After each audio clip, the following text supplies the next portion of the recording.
That's right. Right. I'm guilty. Okay, Howard's got an announcement. But yeah. Probably could be 30 minutes. So, Roger, I gotta thank you so much. The heart you showed last week. The men in this room, all of the people that prayed for my life. Let me tell you about Laura. So Laura, at 21 years old, had to have major hysterectomy. Terrible endometriosis. But they forgot one of the ovaries. So she had scar tissue that started to form on the ovary and it twisted from inside. She operated, she survived it. I got married to her in 2012. The first year anniversary, she had basal cell carcinoma. The doctor just looked at the base of the tongue, a circle around it, and that's what they took off of her nose. The doctor was amazing. God has guided doctors, his aides, his attendants, his nurses, every step of our journey. She survived it. The doctor did an amazing job. Now, if you look at my wife, she's got a scar. 2 years later, she got a disease called ITP, idiopathic thrombol, whatever they call it. And it usually kills people. I don't know where it comes from. It's a immune disease where your platelets are supposed to go through your spleen. Your spleen cleans them. It's your immune system. That's low platelet. All of a sudden, her platelet count zeroed out. 4 weeks in a row, they shoved her hemoglobin and platelets, and she passed away 4 times. They brought her back, and then they said, "I don't know how to treat this. We could do 2 things. You can come in 5 hours a day, be up to an IV, and do a chemo type treatment. That makes them. But we could try to take the spleen out and see if that works." So they took her spleen out. They were going to do arthroscopically. They cut her computer. It was an 8-month ordeal. Originally, it didn't work. A month later, the platelets started going like this, and we were at a point where she said, "Why not? Not why you. We're prepared." He survived it. If Doc was here, he would tell you it's a miracle. 2018, major back surgery. 2021, no gallbladder taken out. So she has no gallbladder, no appendix, no spleen. So September 25th, we come back, we're back in support. 3 days later, she wasn't doing that well. So we called in the doctor prescribed Blackaby. And for the next 2 days, felt like she had a vice around her chest. Remember that. Couldn't sleep, couldn't lay down, couldn't do anything. I said, "Why are you torturing yourself enough?" At the hospital, all the research I did. And they did a GI, and sure enough, it's not pancreatitis. They said, "We have to call it a vascular." So they, this 38-year-old angel from God comes in, tells us it's a celiac artery aneurysm. You do research on it. Since 1785, there are less than 200 cases worldwide.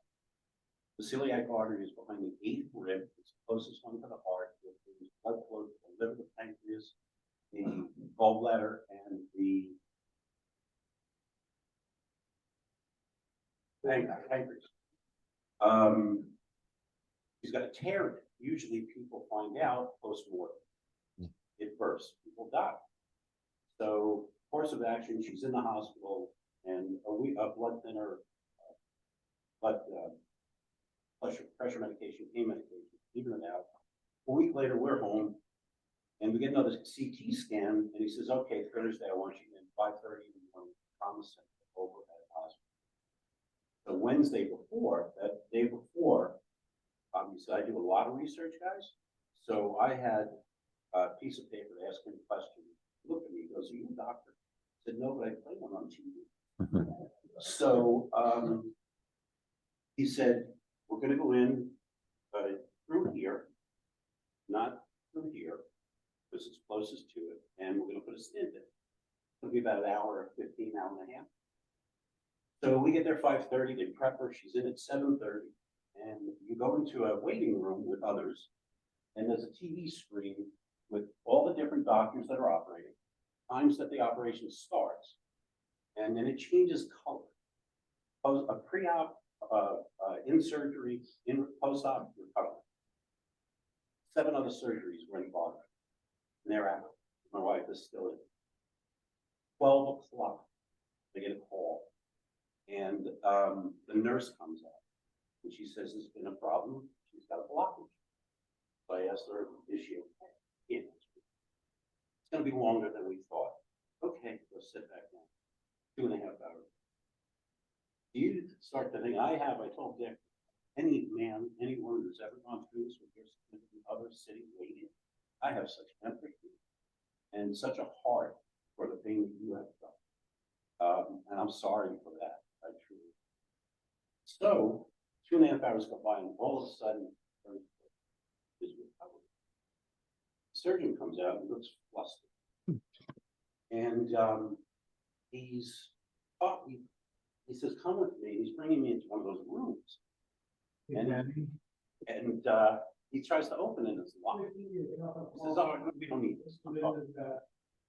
So he looks at me, he goes, yeah, be okay.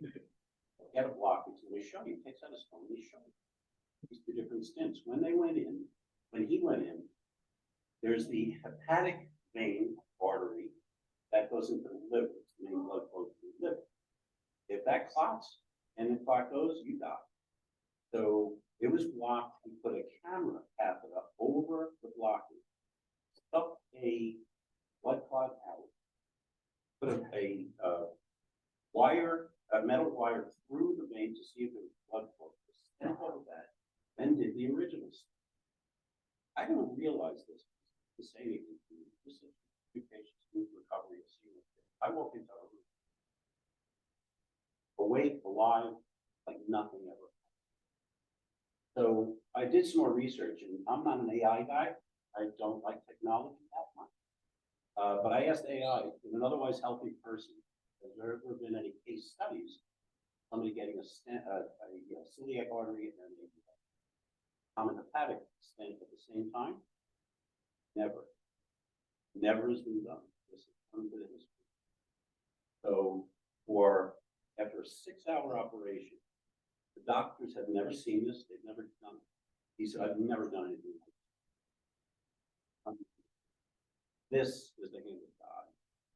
And I text out to people, and you say there's no God. I have a different story for you. So thank you, thank you, thank you. Jesus, my Lord and Savior. Thank you so much to all of you for being this value, guys.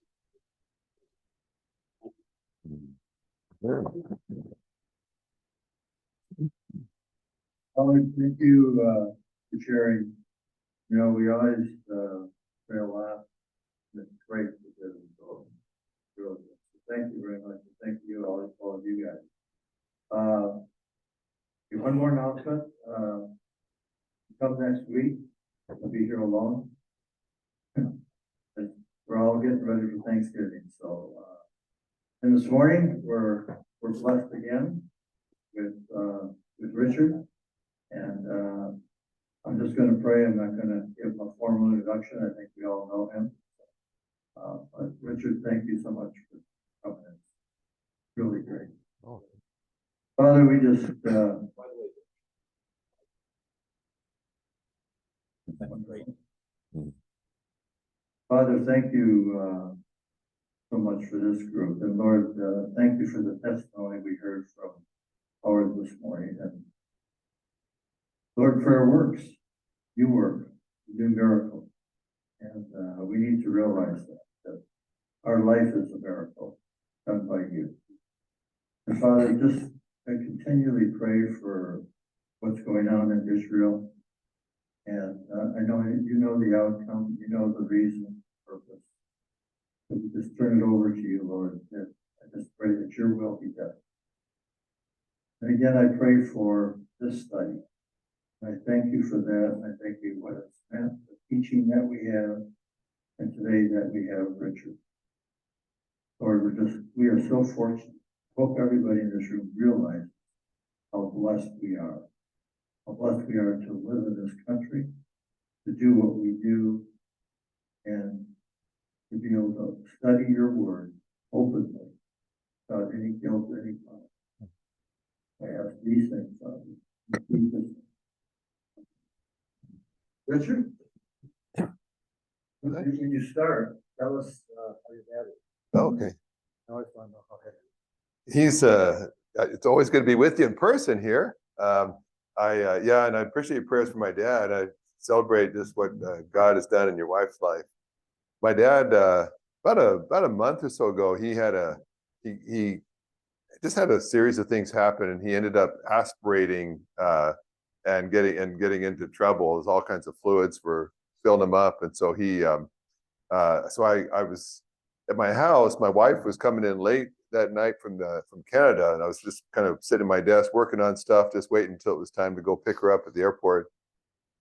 And all of a sudden, I get a call from the nurse at my dad's assisted living place and said, "We've called an ambulance. We're taking him we're really concerned." And so I race over there, and they're trying to suction out lots of fluids and things, and he's in a lot of distress. And so they put him in a hospital. And I'll tell you, sometimes the worst thing in the world for your health is to spend very much time in a hospital.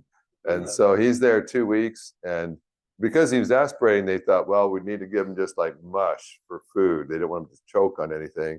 And that was just disgusting. If you've ever had to eat like pureed turkey or something, it's like, and so he just doesn't eat, just stops eating. And they don't really move him around. And so for 2 weeks, he's just lying there. And he can't, now he before that, he uses a walker, but he could walk up down this hallway and go to lunch or whatever. But after 2 weeks lying in a hospital bed, he can't stand up anymore, can't move, and they kind of messed up his hand. They you try to put IVs and they mess it up, and they irritated things, and now he can't straighten out a bunch of his fingers. And so anyway, so I'm downtown Atlanta getting some fillings replaced, and they've numbed me, and dentists, then they want to start talking to you after you're numb, you're drooling out of the side of your mouth. But while I'm in there, I start getting calls from the hospital, and they said, well, we're discharging him today. Where should we send him?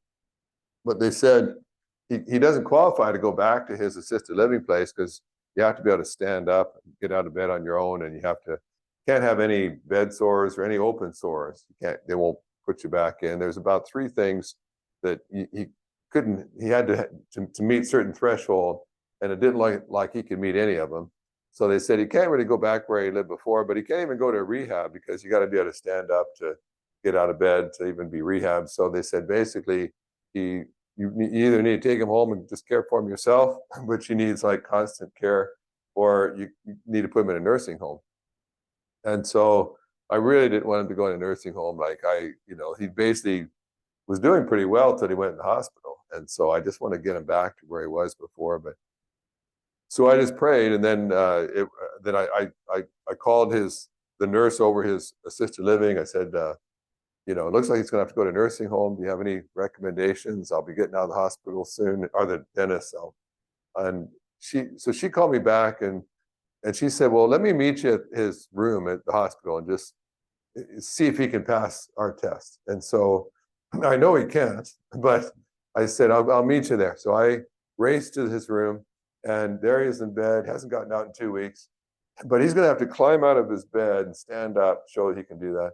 And so I just kind of leaned over, got close to my dad, said, Dad, I don't want you to go to a nursing home. Like you're going to have to get out of bed. You can do this, Dad. And I never prayed like that someone get out of bed before, but he's in a lot of pain, and it's hurting, and I'm cheering him on, like when I was a teenager, my dad used to have to try to cheer me to get out of bed in the morning, but now it's like, now I'm cheering him on to get out of bed, Dad, you can do it. And with a little bit of help, a little bit of cheating, I kind of helped him, but he got up, and the nurse said, that's good enough. And so, but then he's got to check to make sure he's got no sores. And I'm thinking he's been lying there unmoved for 2 weeks. He's probably got all kinds of sores, but it looks all clear. I don't know how close she looked, but And then there are about 2 other things he had to pass. And I'm just praying each step, just God, just let this be clear. Let this be clear. And so she ultimately gives him the green light. He can come back. And so I'm just so great, because I just know that's not as miraculous as his story, but it was clearly an answer to prayer, because he did not qualify to get home. So anyway, he goes home, and now we got to upgrade his service a little bit. So the next day I swing by to see him, and I have to go into the nurse and sign some papers for my dad, make sure everything's all in place. And so I just said, and I brought her actually one of these devotional books. And I got my dad to sign it, and I signed it, and I said, I just want to give you this gift, and we just want to thank you for, said, I know you really went to bat for my dad, and I really appreciate that. And she said, well, I would do that for any of our patients that are in here, but she said, but I definitely would do it for your dad. And my dad's only been in that place about a year. And so I said, well, why would you do that for my dad? Like, he says, old man, you don't know him that well. Like, why would you do that? And because it's not really her rule. She's not making up the rules. She's got to meet the rules someone else gives her. And so to bend those rules are not even her rules, so she was kind of going out on a limb for him. And she said, well, I got to tell you, she said, about 25 years ago, my mother and I were estranged. We're both Christians. We both go to church, but some things happened, and our relationship was just really, really strained. And she said, one day my mom called me and said, she said, my church is going through a new Bible study. And I was just thinking, maybe you might want to go join this study, do it with me, my church. Maybe, we can work some things out, like maybe do something together. She's trying to be reconciled with her daughter. Well, it was experiencing God was the Bible study. And the nurse got all emotional, and she said, that study changed my life. And she said that study healed my relationship with my mother. And she said, my mom and I have always been close ever since that study. And she said, I never thought that 25 years later, I'd have a chance to go to bat for the author of the study that transformed my walk with God and saved my relationship with my mother. And he'd been going there a year, lived there a year, and she never told me that story. So I just thought, wow, God, you're just so good. Just the way you'd work all that out, But so anyway, he's there, and he's trying to just get him back. He's starting to eat a bit better now, and he can't get his right hand to straighten out yet. So I appreciate your prayers for that. And then just pray that he can walk again. We're going to use a walker again. I don't want him resigning himself to a wheelchair at this point. He can still, just get back and walk. And so, and Rick just asked me to give you one announcement here. I got this book here. We always bring a few of our books here, but he has a bunch of these devotional books, I think, and he was figuring out what it costs us to ship them back. And so he'd rather just sell them here really cheap. And instead of paying for shipping, he'd rather just let you get them cheap. And then you have them, and we don't have to ship them or as many. So he's going to give a big discount, especially on these. And these are great for gifts like Christmas or whatever, a New Year's coming. So if you want some, or you want to talk to him, or any of those books you want to buy in bulk, he'll give you a group discount. But rather just kind of get them distributed out to folks, rather get them in circulation than make a lot of money on them. So we'd rather do that. So anyway, just so you know that. And as you know, the last several times that I've been with you, I've been walking you through just walking with Jesus. Just sort of treat yourself like one of the disciples. Just walk along with Jesus and watching what he does, observing what he does. And last month when I was with you, I was talking about, we were looking at Mark chapter 5. We looked at Jesus going over to the demoniac and facing evil, and the man that had a legion of demons. And you remember, if you remember that story, when you start in Mark chapter 4, Jesus was teaching, and he taught all day. It's been a long day of ministry. And then at the end of the day, when everyone else is going home for dinner, Jesus tells his disciples, let's get in a boat, let's go to the other side of the sea. Remember what happens when they sit out into the night? What happens that night? They hit a storm, right? And it's so lethal that even all the fishermen, in the boat say, we're going to die. There's no way we can survive this storm. It's too severe. And of course, Jesus does, they fight against the wind, the waves, they're terrified. And then ultimately, Jesus stands up, rebukes the wind, rebukes the waves, and it's perfectly calm. And then they eventually they pull into the other side of the Sea of Galilee. You got to be soaking wet. They haven't, now remember, they were teaching, they were in meetings all day long. And then they've been up all night sailing through a storm. So they're exhausted and they're wet and they're tired. And they were fighting against the wind, trying to keep the ship from capsizing and bailing out water. And so they put into shore. And as we saw last week or last month, they're barely on shore when this guy with a legion of demons comes running down. And you can imagine them like, Lord, like, will this never end? Like, when do we get a break? I just need some me time here right now, not taking on a demon. And so last month, we looked at how Jesus confronted evil. By the way, Jesus is not intimidated by evil. And remember, Jesus said in John, greater is he that's in you than he that's in the world. So evil's bad in the world, but the one that's in you is greater than any evil that you see in the world. So just don't ever forget that. And so Jesus casts out the demons. They go into some pigs and they run and hurl themselves headlong over a cliff and die. It's a pretty dramatic ending. And so that's where we kind of left it off last month. And so that's pretty spectacular, right? And so you kind of think, well, what do you do after that? I mean, what's next? Like, we've only been here a short time and we're already seeing a bunch of, a guy with a legion of demons set free and a bunch of pigs have been killed. And so like, what's next? And so you get to verse 21, where we just kind of pick it up this week.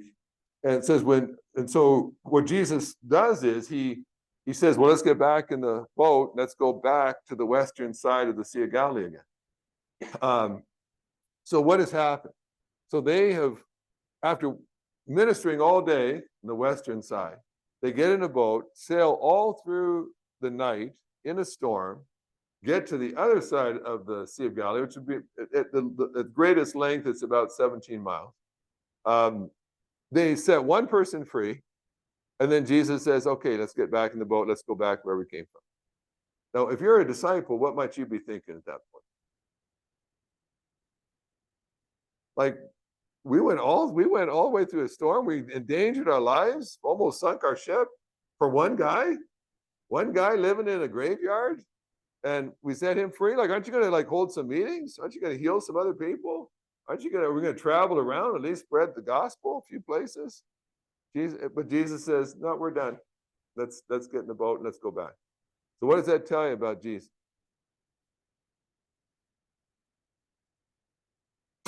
Yeah. How to what length would Jesus go to set one person free? And you are, because we've never seen the limit. We've never seen the limit, have we? And by the way, if you were that one person, would he have done it for you? Yeah. Don't ever think that your problem, your situation is such that God just doesn't have the time, or that it's just too complicated. God goes all the way over there and a guy with a legion of demons is probably would be considered the most evil guy that they knew, the darkest guy you know. If a guy's living in tombs, you can't even bind him in chains. He's running down and howling in the night. You kind of think that's about as bad as it gets, right? And yet Jesus went all the way across the sea just to set him free. That's the heart of Jesus. So they get back in the boat. Verse 21 says, when Jesus had crossed over again by boat to the other side, so he's gone all the way back now to where they kind of the area where they had come from. It says a large crowd gathered around him while he was by the sea. If you're the disciples, what are you thinking about these large crowds about now? Are you excited about another large crowd? I mean, you want your movement to grow, right? You want more people to follow you, but they're kind of going from one large crowd to another. They're getting a little tired of the crowds. And by the way, whenever you look at a crowd, like if you go to church on on the weekend. You go, maybe some of you probably go to larger churches. You walk in the door and you see just lots of people everywhere. Whatever goes through your mind when you look, you're walking in the door, usually you're kind of looking for people you know, friends, but you see all these people. You ever just stop and just, there's just moments, I know my dad used to always do this in his life where he would just say, God, what do you see right now? I know what I see. I see a whole bunch of people. I see that my favorite parking places are already taken, and I'm going to have to park in a different parking lot today. There's so many people here. But when God looks at a crowd, what does he see?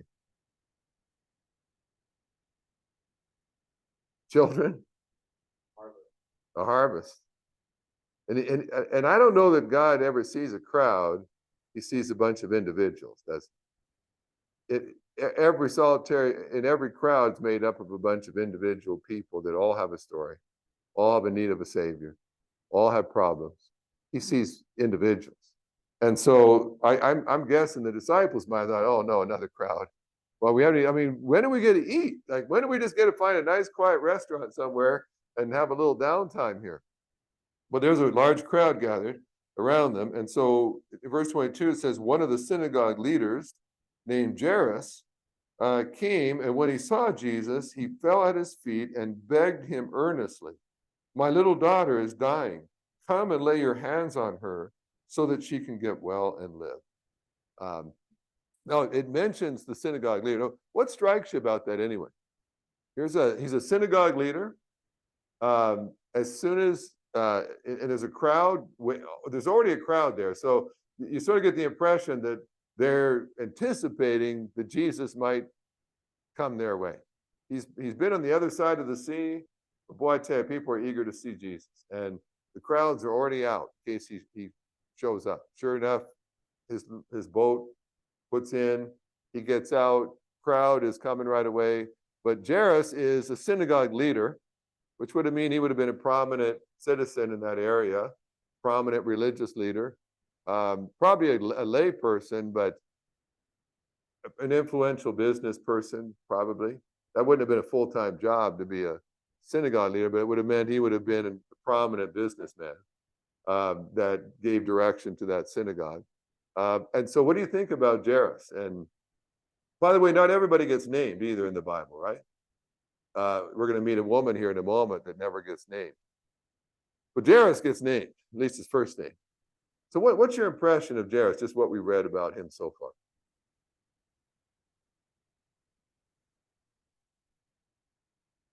Okay, man of stature.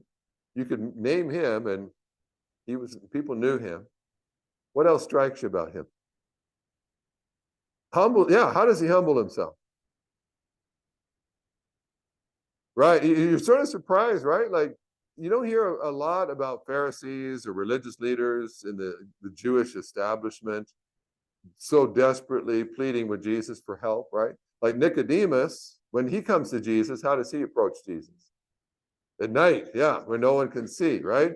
This isn't at night. This is in the middle of a big crowd. And what does he do when he gets to Jesus? Falls at his feet and begs him. By the way, why is he so desperate? Like, I mean, that's pretty humiliating, right? Beg anybody in public.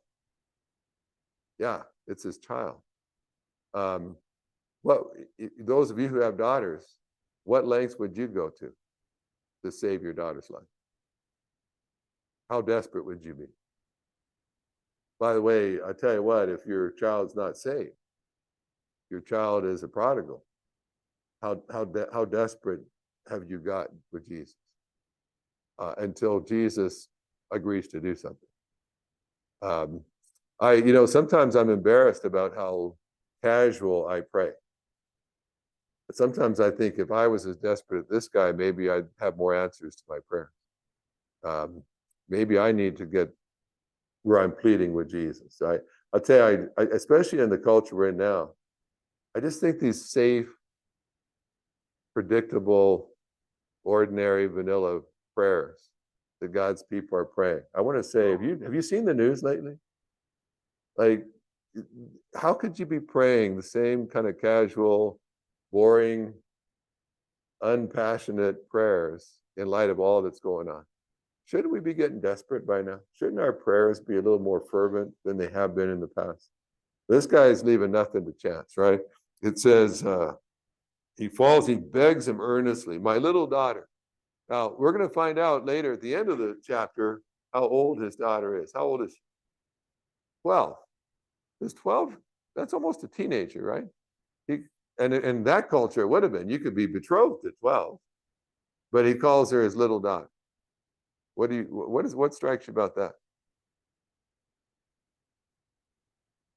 Well, my daughter's in her 30s now, but she's still my little daughter, right? When you're a dad and you see your daughter, she could be a middle-aged woman, but she's always going to be your little daughter.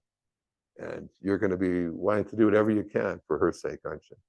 And so he says, but then notice what he says. He says, come and lay your hands on her so that she can get well and live. Now, what does that indicate?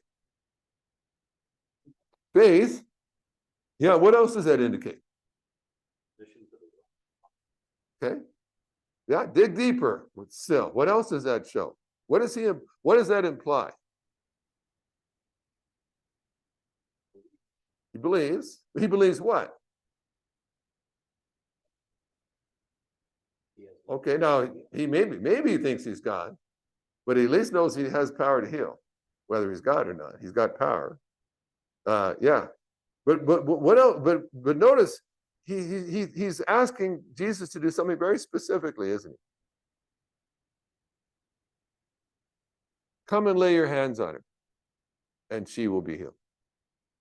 Now, what is he saying there? What's his belief like? What does he believe?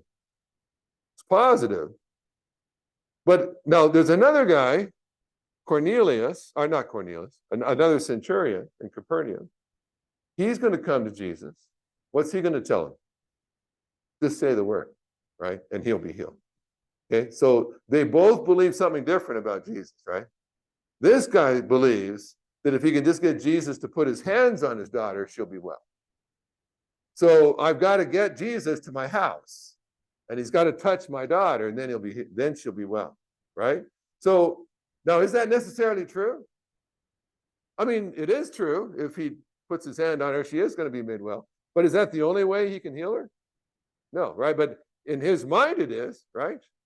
Now, the centurion, he has a different understanding of Jesus, right? You've got so much power and authority, you don't even have to be in the vicinity. Just say the word right here. And I know how powerful you are. So what does that tell you? By the way, so how should that inform the way we pray? Do we ever pray assuming that God has to do it a certain way? And so we're kind of telling God, like if I have a financial need, God, I just need maybe a better job. And so I come up with a solution. Have you ever done that? You come up with a solution for God. God, this is what you need to do. If you just do this, everything will be fine. And then God doesn't do what you told him to do. You see, what I realize here is oftentimes he's gonna work with us with what we believe. Right? So if we believe that the only way our daughter can be healed is if I can get Jesus through the crowd and into my house and putting his hand on her, then that may be how he responds to us. But if I believe that all he has to do is say a word and my daughter be healed, then he'll respond to me that way. Now, how does that affect the way you and I pray then? Right? Like, could it be that if we change the way we prayed, we might see God act in different ways? But if we always expect God to work the same way, we might be missing out on some amazing things God would have done had we only believed that.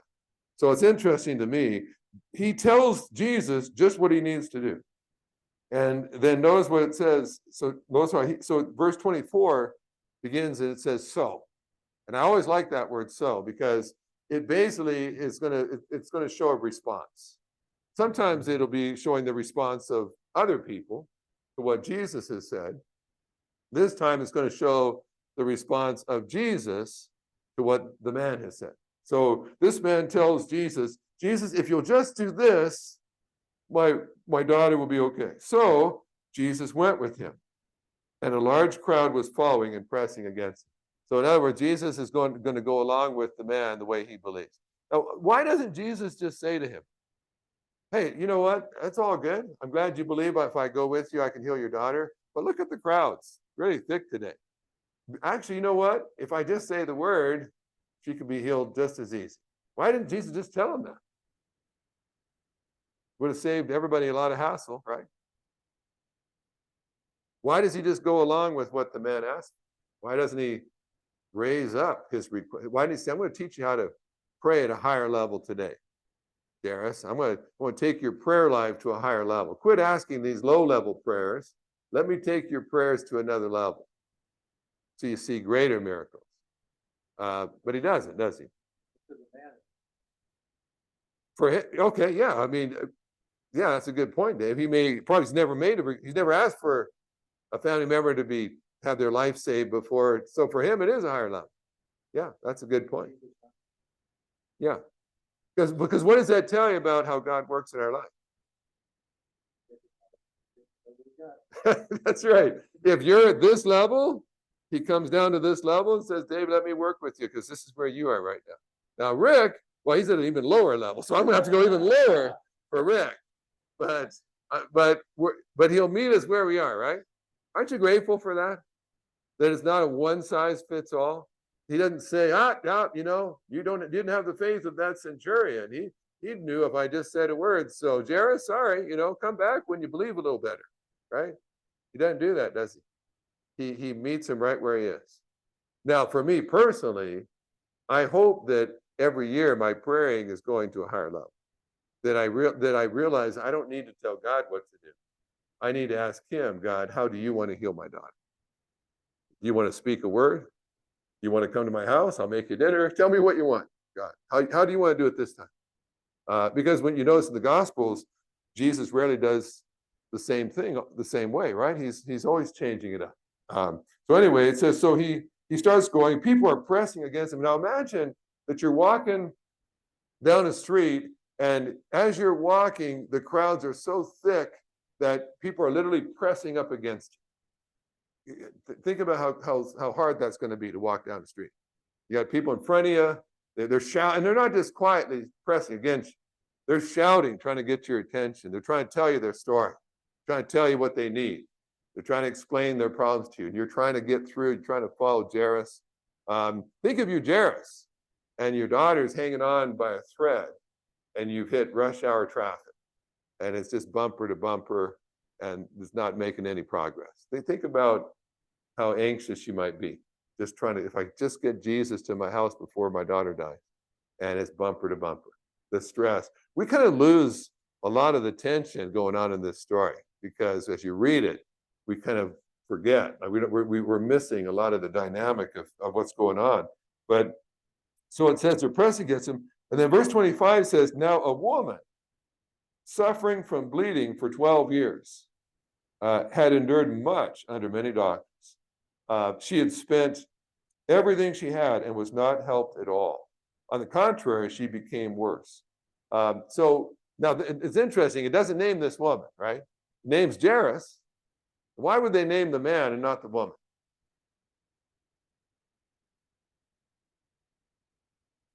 Yeah, it's a patriarchal society. Men. What's that? Yeah, that's right. Yes. Yeah, the Jairus didn't have a medical condition himself, right? So his name could be disclosed, but yeah. Of course, if you're bleeding, if you're hemorrhaging, what does that do to you in Jewish culture? You're unclean, right? You can't, if anyone touches you, you touch anyone, they're unclean. So if anybody touches them, they've got to go to the temple and they've got to go through purification rites. They might not be able to, go to the worship or anything for a week. Their family might have to not get near them for a week. Like, it's very, very inconvenient. And so it was just considered incredibly rude and disrespectful if you're unclean to get in a crowded area, because you're going to just make all kinds of innocent people unclean and disrupt all their lives.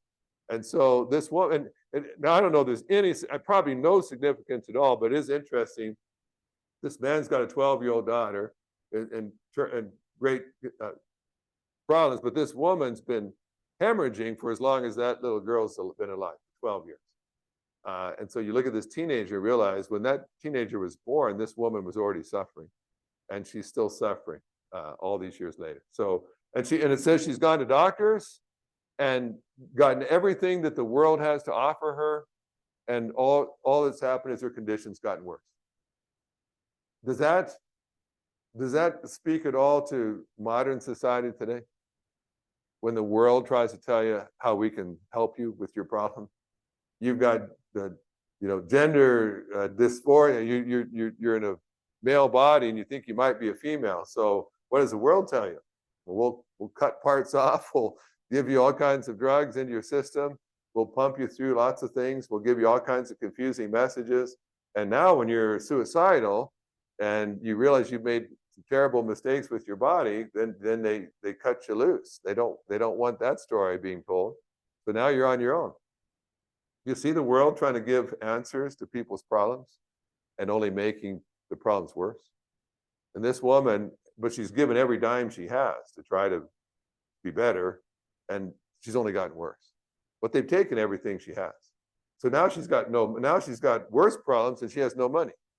And she's got nothing left. And so I don't think that we realize how bold it was for a person that's and if you've been unclean for 12 years, guess what? People know about it. Like, everybody knows you. If they see you coming down the street, everybody knows that's the bleeding lady. That's the lady who's been unclean for 12 years. I'll tell you what, it was embarrassing if you touched her and you were unclean for a week. That would be embarrassing. But to be unclean for 12 years, I'll tell you what, that's pretty bad. And so she's done everything she can do. She's only worse. And so having heard about Jesus, she came up behind him in the crowd and touched his clothing. For she said, if I just touch his clothes, I will be made well. So she also has a view of Jesus, right? And her understanding is, if I can just touch his clothes, I'll be healed. Now, Jairus says, if Jesus will just touch my daughter, she'll be healed. This woman says, if I don't even need to touch the skin of Jesus, he doesn't even need to touch me, I just need to touch him. And there, of course, Jewish rabbis, pious Jewish people, had tassels on their clothes in certain places prescribed in the Old Testament. And most people feel like Jesus is probably, as a rabbi, he's wearing those tassels. Most people feel like that's probably what she touched. He probably is just reaching out to a tassel nearby so that you could almost not even, know that anyone was touching, right? Because if you push against your shirt, you could feel that, right? But just touch a little tassel and no one would even know. It would be so extraneous to the rest of his clothing, probably wouldn't even feel any pressure. And so again, she, in her mind, now, what if she had said, if all I do is believe in Jesus, I'll be made well? What do you think might have happened? Yeah, interesting, isn't it? But she thought, I've got to at least touch his clothes. I just think, the reason I point this out is, I suspect every one of us in this room have certain preconceptions about how it works with God. That God might say, well, you know what? That's not the only way it works.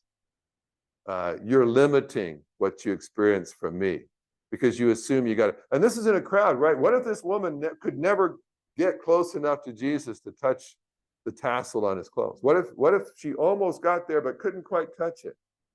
She might never have been healed, right?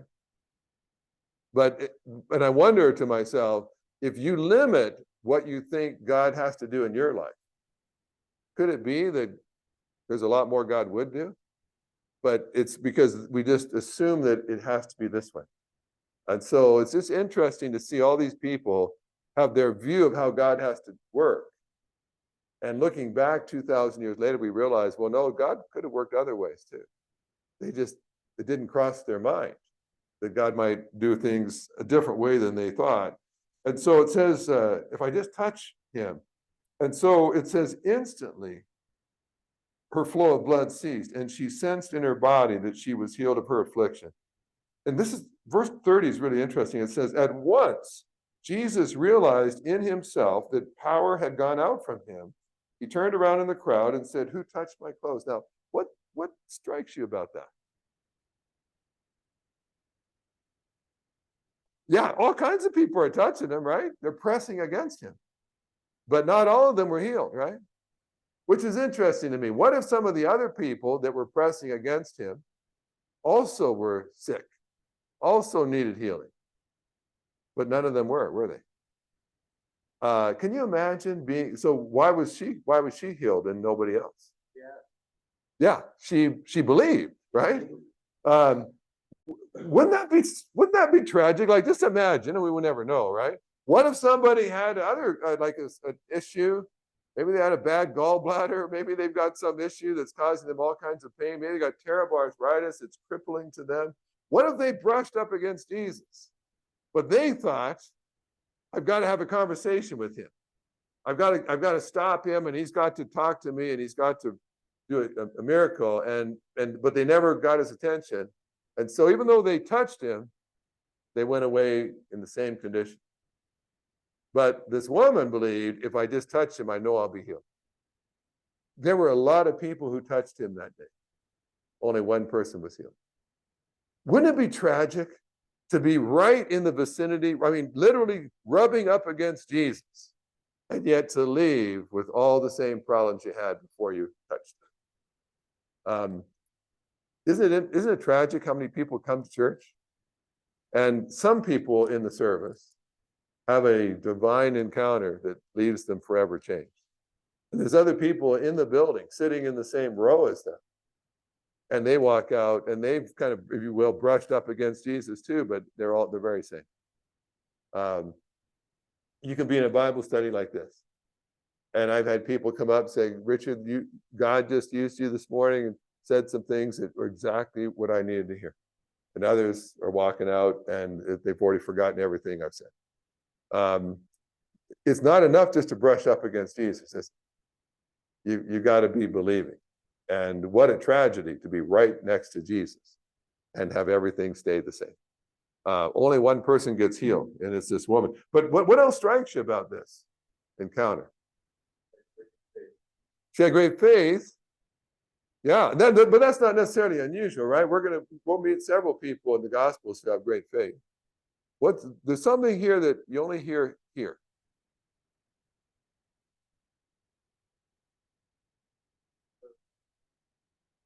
Okay, because it's interesting. It says, at once Jesus realized that power had gone out from him. And he looks around and he says, "Who touched me?" So what seems strange? Now, you think he knew, but it doesn't seem like he knew, does it? Like, Jesus doesn't even, apparently someone touches him from behind, touches his tassel, and she gets healed, and he's not even aware. Yeah, it's like, whoa, I just had some power go out. That seems strange, right?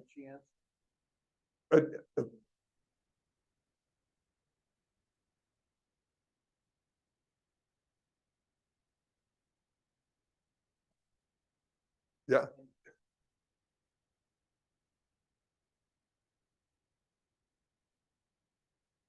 Yeah.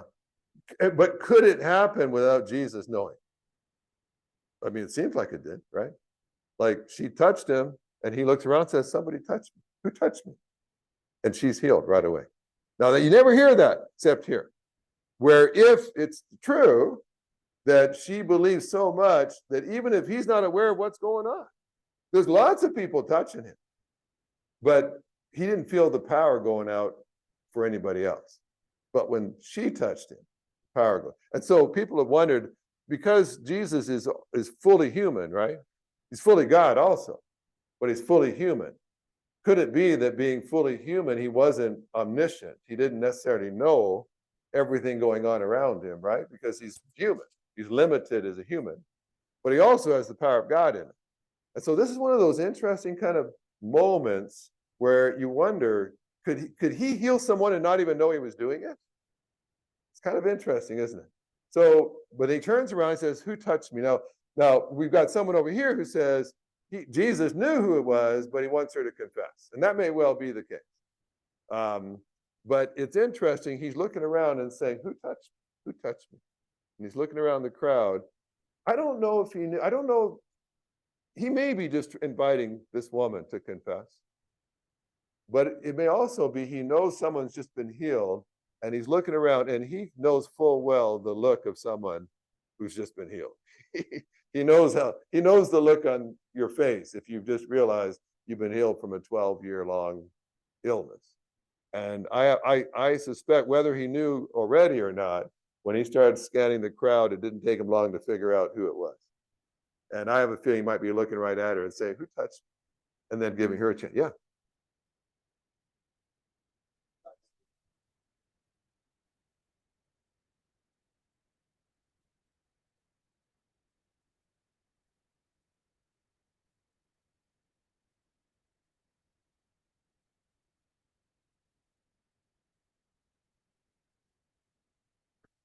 Right. And it's not, you have the power. The power is within you, right? It's not really our power. That's but the same power that gave Jesus the ability to heal people, that same power dwells within us as a believer. Which, by the way, when people touch your life, should they be impacted? They come in contact with the same power of God, don't they? Within us. Rick, were you gonna say something? Okay, right. Yeah, okay, good. I thought you were waving at me. Just because you were just being friendly. Okay. All right, so let me we may not quite get to the end of this chapter. You know where we'll end up here, but it is fascinating to me. Jesus turns around and looks and he says, who touched me? And by the way, it's interesting, his disciples, verse 21 said, this is probably about as disrespectful as they get. It says, you see the crowd pressing against you, and yet you say, who touched me? Like, Jesus, look around. Like, everybody's touching you. Like, you can't take 2 steps without rubbing against 10 people. Like, I think the disciples got to say, that's a pretty dumb question. Who touched me? Which again is interesting, isn't it? Because Jesus sees so much more deeply than we do. The disciples just see crowds. God sees individuals. The disciples just saw a bunch of people pressing against them. Jesus understood something spiritual and dramatic had just taken place. And he's got a much deeper level. And I've often found that, we see with our eyes, but if you have spiritual eyes, you'll see other things. It's kind of interesting. I was in a meeting not long ago, and I did a meeting, and it seemed like it went fine, as best I could tell. And then as I'm leaving, I'm talking to one of the leaders who put it together, came up to me and said, you just have no idea what happened today. And I said, I guess I won't, because it just seemed like a pretty ordinary meeting to me. She said there were 2 people in the room today that were estranged from each other, that had a broken relationship. And she said, off in the corner, I saw them hugging each other after the meeting and being reconciled. I didn't know who those 2 people were, so it meant nothing to me. I just see a bunch of strangers in the room. But someone who knows what's going on is saying, I saw healing take place. We've been praying for years for those 2 to be reconciled. And at the close of the meeting, they were. And so the disciples just see a bunch of people. But Jesus says something's happening here right now. There's a miracle taking place. And I know it. And so just as interesting, it says that the woman with fear and trembling, knowing what had happened to her, came and fell down before him. So that's the second person to fall down in front of him that morning, and told him the whole truth. Daughter, he said to her. Now, by the way, when was the last time you think a stranger called her daughter? Like, nobody wanted to associate with her. Nobody wanted her to get close to them. No one wanted to be made unclean. It's interesting sometimes the word Jesus uses with people. He could have just said woman. He did that before. But here it's daughter. I'm looking to you as my own daughter, which is interesting because he's on his way to heal someone else's daughter. And then he turns to a total stranger who's been unclean for 12 years and he calls her daughter. You're my daughter. Which we're his sons, aren't we? As well. And I think that's how he sees it. He says, your faith has made you well. Your faith has made you well. Now, what does that mean? How does that apply to us? If your faith can make you well, How does God, what does that say about how God works in our life? Demonstrated her faith by faith. Yeah. She could have been stoned to death for flagrantly making a whole crowd of people all unclean.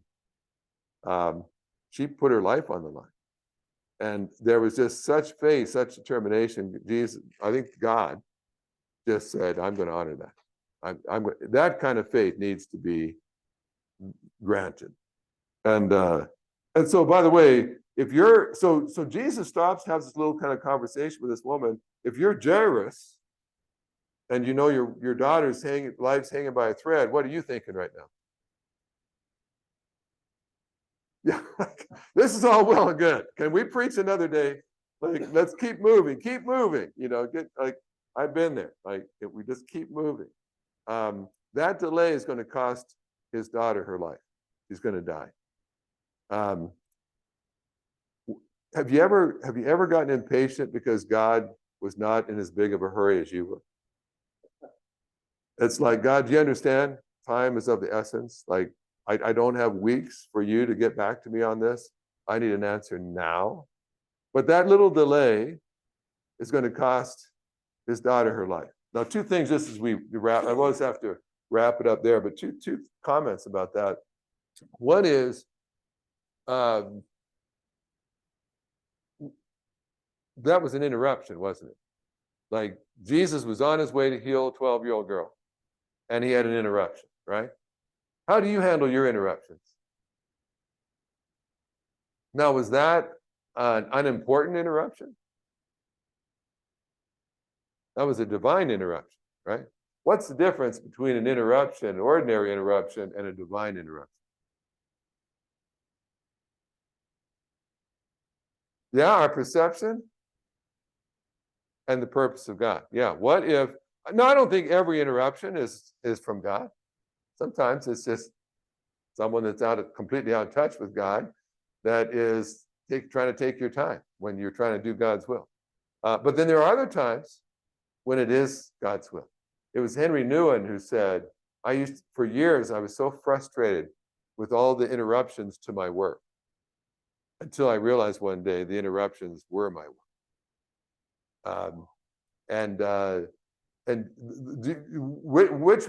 What do you think was God's will? That the woman be healed or the 12-year-old be healed? Both. Yeah. Yeah, it wasn't an interruption, right? God intended for them both to be. And I'm out of time, but what I'd love you to think about is, could I be missing some divine appointments because I simply see them as just ordinary interruptions? Yeah.